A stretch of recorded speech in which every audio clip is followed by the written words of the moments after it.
Hemos venido hablando en el programa del día de hoy sobre la iniciativa de reforma electoral que envió el presidente Andrés Manuel López Obrador ayer a la Cámara de Diputados. Y le agradezco mucho a Jaime Cárdenas, ex consejero electoral del IFE y académico, que me tome la llamada para hablar al respecto. Jaime, bienvenido nuevamente al programa. Hola, Gusto saludarte. hola Pascal, buenos días, gusto en saludarte a ti y al auditorio. A ver, mi primera pregunta para ti es, habiendo sido parte del Consejo General, pues en un momento en que acababa de producirse la ciudadanización del IFE o INE, yo creo que en un momento en el que el instituto gozó de un enorme reconocimiento internacional, pasados estos años, ¿cuál es tu opinión respecto de si se requiere una actualización del marco legal electoral y si se requiere una actualización del árbitro electoral, Jaime? Mira, yo creo, desde luego hay, obviamente, desde las personas que entrevistas tú en tu programa, habrá puntos de vista distintos. Yo soy de los que piensa que el sistema electoral o las normas electorales son como las normas fiscales, que hay que estar continuamente reformándolas para pues actualizarlas, para corregir de imprecisiones, defectos, ¿no? Lo vimos ahora recientemente con el procedimiento de revocación de mandato, como esa ley, pues fue la ley misma, fue federal de revocación de mandato, fue causante de muchos enfrentamientos entre la autoridad electoral y el gobierno federal. Me refiero, por ejemplo, al tema de la publicidad gubernamental o propaganda gubernamental, que ni en la Constitución ni en la ley se desarrollaron criterios para determinar qué debía o qué no podía decir o hacer el presidente de la República en el llamado periodo de veda y otros funcionarios públicos. Entonces ahí hubo una imprecisión en la ley que pues no se corrigió, no advirtió el legislador cuando aprobó esa ley. Seguramente los consejeros electorales tampoco la advirtieron en sus lineamientos ni cuando aplicaban los casos. Y bueno, eso generó buena parte del ambiente tan pesado de las últimas semanas previas a la decisión de revocación de mandato, fue por ese tema de la interpretación de la publicidad gubernamental y qué se podía y no se debía decir en la veda electoral, donde se impide a los gobernantes o se limita a los gobernantes, porque no es una limitación absoluta, decir cosas, ¿no?, durante ese periodo de veda. Entonces, bueno, ese tema es un ejemplo de cómo la ley electoral siempre tiene Tiene que actualizarse. imprecisiones, defectos, y que es importante ir modificándola. Otro tema, por ejemplo, que se contempla en la iniciativa del presidente, tal vez es un tema en el que no hayamos reparado mucho, pero que es muy importante desde el punto de vista de la eficacia y de la reducción de costos. Se propone en la iniciativa la urna electrónica. Entonces, la ley electoral actual no lo impide, pero tampoco lo regula. Entonces, ya si la ley lo regula, pues la autoridad electoral estará obligada a establecer, si no totalmente, al menos parcialmente, urnas electrónicas en los procesos electorales. Entonces yo sí creo que es importante estar actualizando periódicamente el sistema electoral, las reglas, las instituciones electorales.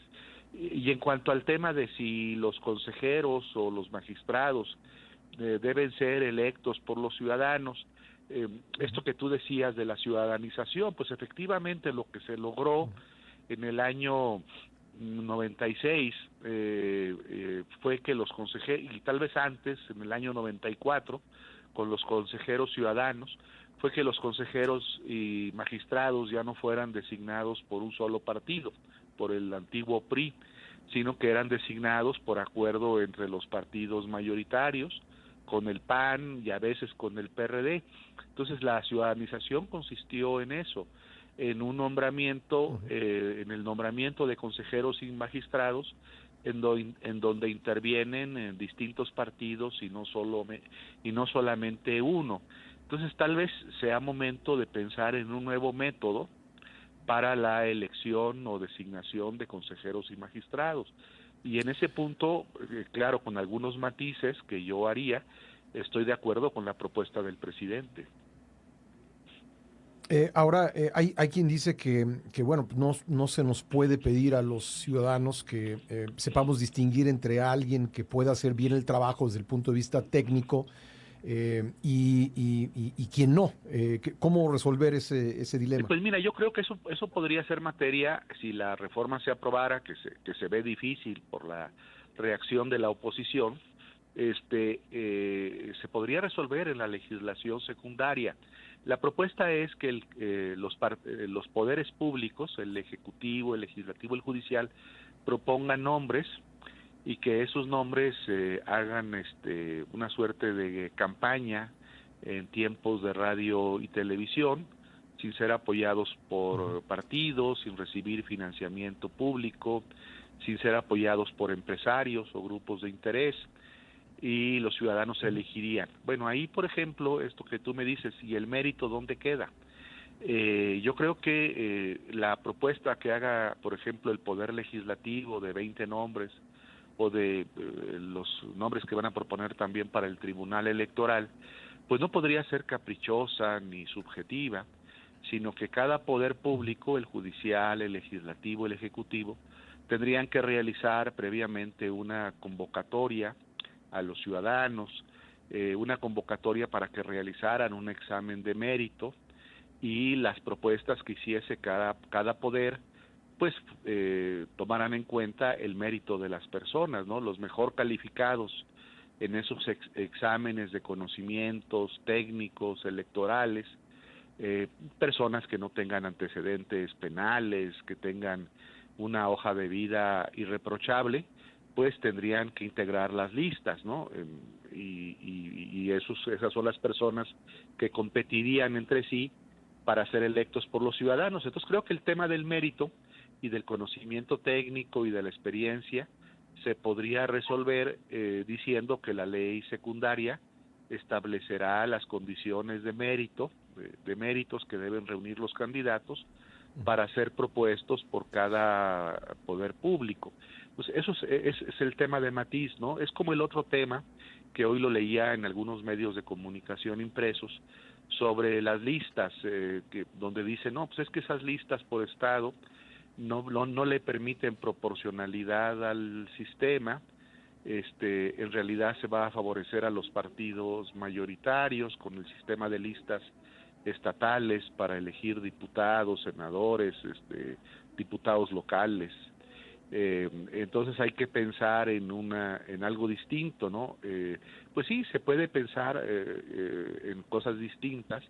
Por ejemplo, que las listas no fueran cerradas, que no fueran confeccionadas por la nomenclatura de cada partido, o sea, por los órganos directivos de los partidos, sino que fueran listas abiertas para que tú, por ejemplo, como ciudadano, cuando fueras a votar, dijeras, pues yo creo que debe ir en el primer lugar de la lista del partido de mi preferencia, no doña Sutana o doña Fulana, sino a mí me parece que debe ir tal persona en primer lugar y en segundo lugar esta otra persona, y que el ciudadano pues establezca el orden en la lista abierta que se llama.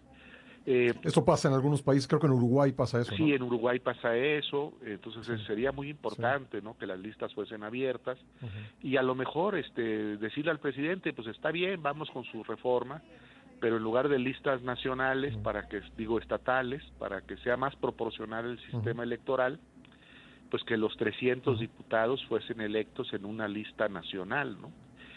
Claro, eso yo sé que no hay muchos partidos que no estarían de acuerdo, los partidos mayoritarios, pero a los partidos minoritarios sí les conviene la lista nacional en lugar de listas estatales. Entonces hay muchas cosas técnicas que se pueden discutir, ¿no? Si hubiera ánimo de aprobar la reforma, yo creo que no hay ningún ánimo de aprobar la reforma, y que pues tanto el gobierno como la oposición van a utilizar esta propuesta obviamente para sus fines.